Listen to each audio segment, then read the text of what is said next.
The trading indicator we're featuring today is unlike any other. It's one of the newest trading indicators from LuxAlgo. Whether you're a beginner, a professional, or have an established trading strategy, it's essential to add this indicator to your trading strategy. By the end of the video, you'll thank me for this indicator. Let's get straight to the point. The platform we'll always use is TradingView. The indicator we're using today is anchored Monte Carlo from LuxAlgo.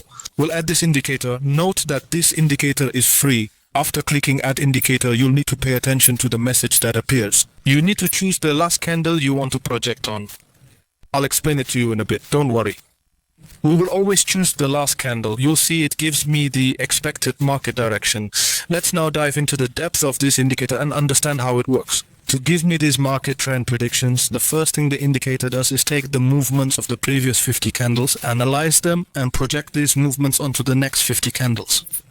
And this is what it shows us here in front of us. Here is the trend or direction the market is expected to take. It also gives me something like a cloud.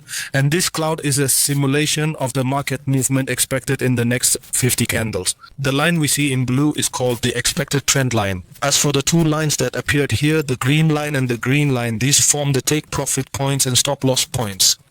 These are the maximum points the price can reach in both cases. Don't worry. Honestly, we'll delve deeper into this indicator. Okay, the most important thing after adding the indicator is to change some settings. We need to understand the settings of this indicator so we can use it effectively with any trading strategy. First, you need to focus on the simulation count and the loopback. The higher the loopback, the more accurate the trend prediction. It's best to leave this setting at 100. Simulation counts are the number of times previous candles are combined to create a curve or future direction of the market price.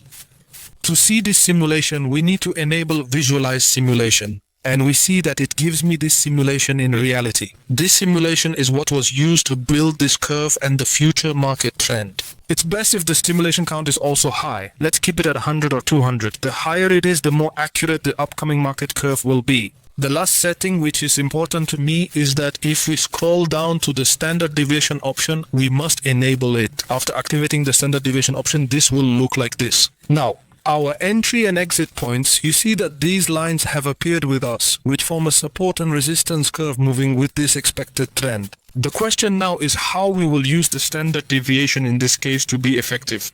Let's look at this example in this situation. We see that I have deviation lines that follow the trend line or the expected direction of the market. We see that the chart moved within this channel, but here it reached the lowest point in the channel. And we see that it exited the price channel. Our confirmation for the entry point was the market's return with a large candle and closing with the candle's body inside the channel. In this case, this candle will be